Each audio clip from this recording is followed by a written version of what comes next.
Bueno, David, ja som aquí en aquest espai meravellós, tornant al camp, i ara sí que tinc ganes de que m'expliquis, i sobretot de tastar aquesta sidra. Bueno, doncs primer de tot farem el tast i mentre l'estem degustant t'anaré explicant el que tu vulguis. Super. Te dic, és una sidra que jo he fet un filtrat i no fa falta escanciar, així com per exemple fan els asturians, que si ho saps fer i ho fas, fantàstic, Però la finalitat de l'escanciat és que treguis carbònic i el que tenim és la mare, aquí com veuràs, que és espòcit, i el que convé amb aquesta sidra, la sidra de Menorca, és fer una bona remenada. Veus tot el carbònic que es produeix? Sí.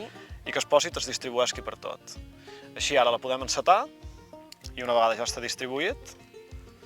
Tu serveixes un got sense escanciat i jo serveixo un amb escanciat, a veure si trobem diferència de carbònic. Me sembla una proposta interessant.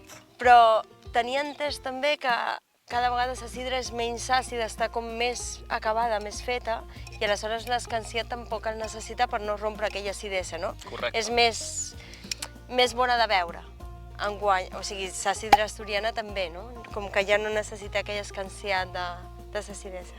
Si és tot el descarbònic que ha tret, només fent una remenada, doncs aquesta en l'escanciat o la tirada, només que facis trenc a 7-8 centímetres d'esgot ja és...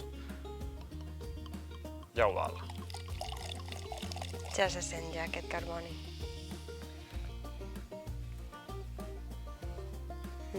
Quina oloreta. Amb permís, vull provar... Per favor, és que mai ho he per fet favor. i avui que estic amb tu i tinc una sidra aquí menorquina, voldria provar a veure què va per tot aquesta sidra. No ha sigut gaire llunyà. Sara, moltíssima salut i espero d'acord que t'agradi.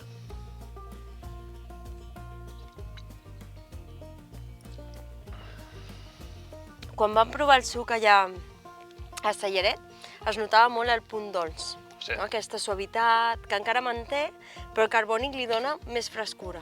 No? Aquella acidesa que sí que m'esperava d'una sidra. Clar, és un producte molt diferent al vi, que és a lo que jo estic acostumada. Però veig que és un producte també molt gastronòmic. O sigui, al final amb això pots menjar, no és per fer una copa d'entrada d'aperitiu, sinó que pots acompanyar certs menjars, no? Com he vist que has portat un formatge. Amb el formatge marida molt bé, però com tu bé dius, la sidra és una beguda moltíssim social, és una beguda per socialitzar, tant a Astúries com al País Basc, inclús com a França. És una beguda per juntar-se 4 o 5 amics i provar menjar mentre degustes la sidra. I la veritat que amb un formatge curat de Menorca queda fantàstic. Jo te suggeresc que provis un trosset de formatge i després facis un glopet de sidra. A veure aquest. Que té aquest punt picant, aquesta cremositat, i el bo d'aquest carbònic és que t'acompanya. Sí. No és un menjar, i a més te'l ressalta el gust de l'animal, del formatge. Has notat diferència en la sidra basca i la d'aquí de Menorca? Trobo aquesta dolçor que la fa com molt agradable. Això se posa en Kane. Bona acidesa, però remarca aquesta dolçor. Molt més dolça, sí. Ja t'he dit que jo m'ha comentat molta gent que recorda moltíssim la sidra de la zona de França, de Normandia, de Bretanya, molt més que l'asturiana o la basca, per exemple, de les quals jo som superfan, vull dir. T'entenc. I ara, curiositats. Per què estàs fent sidra aquí? Bueno, tot va començar amb una conversació amb un company meu historiador i amb un amic asturià. I vam començar a xerrar amb l'amic asturià de varietats locals de poma, d'un molt d'anys aquí a Menorca, i ens comentava si s'havia fet alguna mai semblant a la sidra o alguna beguda, aprofitant totes les pomes que hi pot haver per en terra, que són les que jo replec moltes vegades. I el company historiador va dir que hi havia una varietat de pomes, la poma d'en Kane, la que dona nom a la nostra sidra, que és una poma introduïda pel governador britànic, en Richard Kane, fa 3 segles. És una poma original de Somerset i és qui li dona el dolçor a aquesta sidra. Que seria aquesta Aquesta és la Chaconi, vermelleta. que és petitoia. Aquesta és molt semblant, la introduiria enguany, i aquesta seria la d'en Kane.